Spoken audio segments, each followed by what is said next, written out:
क्या आपने कभी सोचा है कि जो औरत एक दिन अपने पति, सास और करोड़ों की गाड़ी बंगला छोड़कर चली गई थी, वही पूर्व पति देखे तो फिर जो हुआ वो आपके दिल को हिला देगा। बांग्लादेश के बोगुरा जिले का नूरपुर नाम का एक शांत शहर, और इस नूरपुर की एक मशहूर जगह है बादशाही मोड़। वहीं पर जाम लगा हुआ था। एक पजेरो गाड़ी में बैठे थे आदनान चौधरी, और वही उस गाड़ी के मालिक थे। वो बेहद दयालु स्वभाव के इंसान थे। वो किसी जरूरी काम से ढाका जा रहे थे, और जैसे ही ड्राइवर ने मोड़ पर गाड़ी रोकी, तभी आदनान चौधरी ने देखा उनकी गाड़ी के चारों तरफ 3 से 4 गंदे कपड़े पहनी औरतें आ गईं। उनके बदन पर पहने कपड़े बेहद मैले थे। ये देखकर उन्होंने सोचा, ये शायद भीख मांगने आई होंगी, जैसा कि अक्सर सड़कों पर देखने को मिलता है। अदनान के ड्राइवर ने जैसे ही गाड़ी का शीशा नीचे करना चाहा, अदनान ने अपनी जेब से बटुआ निकाला और वहां से कुछ नोटों की गड्डी निकाली। उसके बाद अदनान ने 3 से 4 औरतों को 500 से 500 रुपए दिए। उसके बाद उन्होंने देखा कि जाम साफ हो चुका है, तो उन्होंने ड्राइवर से कहा, अब गाड़ी आगे बढ़ाओ। जैसे ही गाड़ी बढ़ने लगी, अदनान ने देखा कि उनकी खिड़की के पास एक और औरत खड़ी है। वो बार बार उनकी खिड़की पर खटखटा रही थी और कह रही थी, साहब मुझे तो कुछ भी नहीं दिया। अदनान ने जब शीशे के अंदर से उसे देखा तो उन्हें लगा कि ये चेहरा उन्हें बहुत जाना पहचाना है, जैसे उन्होंने इसे पहले कहीं देखा हो। अदनान ने तुरंत गाड़ी का शीशा नीचे किया और वो औरत अदनान के पास आकर गाड़ी में सिर डालकर बोली, साहब आपने मुझे कुछ भी नहीं दिया। अदनान ने जैसे ही उसे देखा चौंक कर बोले, अरे सामीरा, तुम्हारी ये हालत क्यों? असल में वो औरत और कोई नहीं बल्कि अदनान चौधरी की तलाकशुदा पत्नी थी। उनका तलाक हुए लगभग 3 साल हो गए थे। दोनों एक दूसरे को देखते रह गए।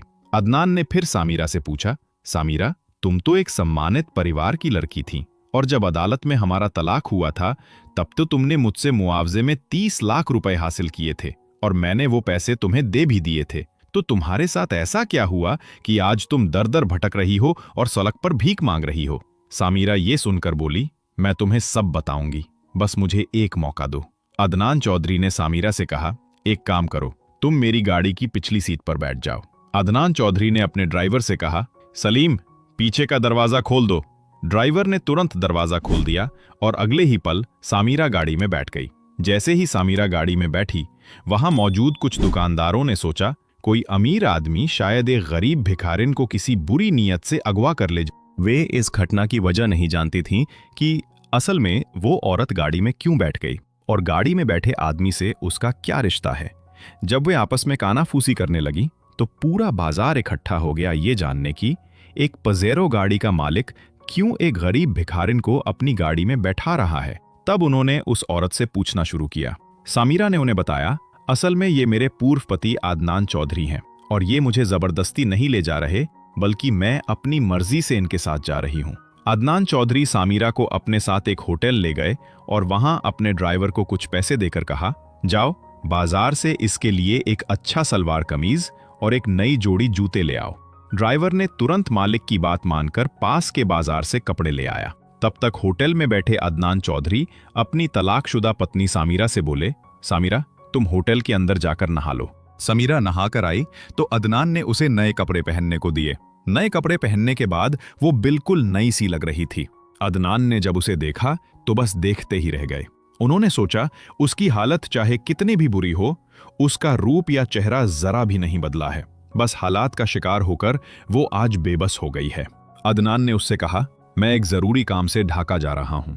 अगर तुम मुझे थोड़ा समय दो तो मैं कल आकर तुमसे मिलूंगा। तुम अपना पता मुझे लिखकर दे दो, मैं ढाका से लौटकर तुमसे मिलने आऊंगा। समीरा राजी हो गई और अपना पता लिखकर घर चली गई, और अदनान चौधरी ढाका की तरफ रवाना हो गए। ढाका में उन्होंने दिन के भीतर अपना सारा काम निपटा लिया, और रात को जब होटल में सोने गए तो अदनान चौधरी की वो रात बिल्कुल नहीं कट रही थी। उधर समीरा की भी रात नहीं कट रही थी। दोनों बेचैनी में करवट बदलते पूरी रात गुजार गए। अगले दिन अदनान चौधरी ढाका से लौटकर समीरा के दिए पते पर पहुंचे। वहां जाकर उन्होंने जाना कि समीरा वहां नहीं है। समीरा फिर अपने काम यानी भीख मांग में चली गई है। वो फिर उस बादशाही मोड़ पर आए जहां कल उनकी सामिरा से मुलाकात हुई थी। अदनान चौधरी ने फिर सामिरा को वहां देखा और उसे पुकारकर दोबारा अपनी गाड़ी में बैठाया। गाड़ी में बैठने के बाद सामिरा उसे अपने कमरे में ले गई, जहां सामिरा ने एक छोटा सा कमरा किराए पर लिया था। अदनान चौधरी ने उस कमरे में देखा एक बिस्तर बिछा हुआ है और बिस्तर के ऊपर अदनान चौधरी और सामिरा की एक तस्वीर टंगी हुई है। जैसे ही अदनान चौधरी की नजर उस तस्वीर पर पड़ी, उन्होंने सामिरा से पूछा, सामिरा, हमारा तो 2 से 3 साल पहले ही तलाक हो गया था। उसके बाद से हमारा रास्ता बिल्कुल अलग हो गया था। सब कुछ तो अदालत में निपट गया था। तुमने मुझसे 30 लाख रुपए मुआवजा भी लिया था, तो ये तस्वीर क्यों रखी है? सामिरा फूट फूट कर रोने लगी और बोली, असल में मैंने गलती से तुम्हें तलाक दिया था, लेकिन उस तलाक में मेरी कोई रजामंदी नहीं थी। मैंने तुम्हें कभी छोड़ना नहीं चाहा। मैं आज भी तुम्हें उतना ही चाहती हूं जितना शादी के बाद चाहती थी। अदनान चौधरी ने कहा, तो फिर तुमने मुझे तलाक क्यों दिया? तब सामिरा पूरी घटना बताने लगी। असल में सामिरा के अपने कहने पर उसकी माँ, भाई और एक जीजा थे। अदनान चौधरी बड़े व्यापारी थे, उनके पास अपार धन संपत्ति थी और वो अपने माँ बाप के इकलौते बेटे थे। जब सामिरा के घरवाले अदनान चौधरी के घर रिश्ता देखने गए तो उन्होंने देखा कि अदनान के घर ऐश्वर्य की कोई कमी नहीं। तभी उन्होंने सोचा, जो करना है यही करना होगा, किसी भी तरह अपनी बेटी की शादी इसी घर के इकलौते बेटे से कर देंगे। और आखिर में ऐसा ही हुआ। समीरा का जीजा बेहद लालची इंसान था और वो जो कहता समीरा की माँ और भाई वही मान लेते। जब समीरा शादी के बाद अदनान के घर आई तो 1 से 2 साल बाद से उसका जीजा, माँ और भाई मिलकर उसे तरह तरह से उकसाने लगे और समीरा उनके बहकावे में आकर अपने बसे बसाए घर को जलाने लगी। हालात ऐसे बने कि दोनों के बीच तलाक का केस शुरू हो गया। समीरा के घरवालों को पता था कि अदनान के पास पैसों की कोई कमी नहीं, तो अगर मुआवजे की मांग की जाए तो वो आसानी से पैसे दे देगा और उन्हीं पैसों से वे आराम से जीवन बिताएंगे। लेकिन समीरा को इस बात का कोई अंदाजा नहीं था कि वे उसका घर तोड़ रहे हैं, उसके साथ धोखा कर रहे हैं। समीरा अपनी माँ और भाई की बातों में आकर ये सब करती रही और आखिर में अदालत में दोनों का तलाक हो गया। समीरा ने अपने घरवालों के कहने पर अदनान से 30 लाख रुपए मुआवजे का दावा किया और अदनान ने अदालत में वो पैसे चुका दिए और दोनों का रिश्ता टूट गया। सारे पैसे समीरा के बैंक खाते में चले आए। तब उसके जीजा ने कहा, देखो समीरा, अब तुम्हारा तलाक हो गया है, हम तुम्हारी दोबारा शादी कराएंगे। लेकिन ऐसे तो कोई तुम्हें शादी नहीं करेगा क्योंकि तुम तलाकशुदा हो। इसलिए तुम्हें पहले एक फ्लैट या जमीन खरीदनी होगी ताकि कोई लड़का या परिवार लालच में आकर तुमसे शादी करने को तैयार हो। यानी उसके जीजा और घरवालों ने जमीन के नाम पर उससे 30 लाख रुपए हथिया लिए, लेकिन आखिर में उसे कुछ भी नहीं दिया। धीरे धीरे समीरा के सारे पैसे खत्म हो गए और तब तक उसका इकलौता भाई भी शादी कर चुका था। और शादी के बाद जब भाई की पत्नी घर आई तो वो समीरा को बर्दाश्त ही नहीं करती थी। समीरा तब सब समझ रही थी, लेकिन तब तक बहुत देर हो चुकी थी। अपने बसे बसाए घर में उसने खुद ही आग लगाई थी। जब उसके पैसे खत्म हो गए तो उसके भाई और भाभी ने उसे घर से निकाल दिया। फिर समीरा अपने जीजा के पास गई। जीजा ने भी कहा, तुम जहां चाहो चली जाओ, जब तुम अपने पति की नहीं हो सकी तो हमारा क्या होगा। समीरा तब सड़क पर आ गई। उसके पास रहने की कोई जगह नहीं थी। उसकी निराशा के समय कुछ औरतों से उसकी मुलाकात हुई जो भीख मांगती थीं। वो उन्हीं के साथ रहने लगी और उन्हीं के साथ खाने लगी। एक झोंपड़ी में उसका जीवन चलने लगा।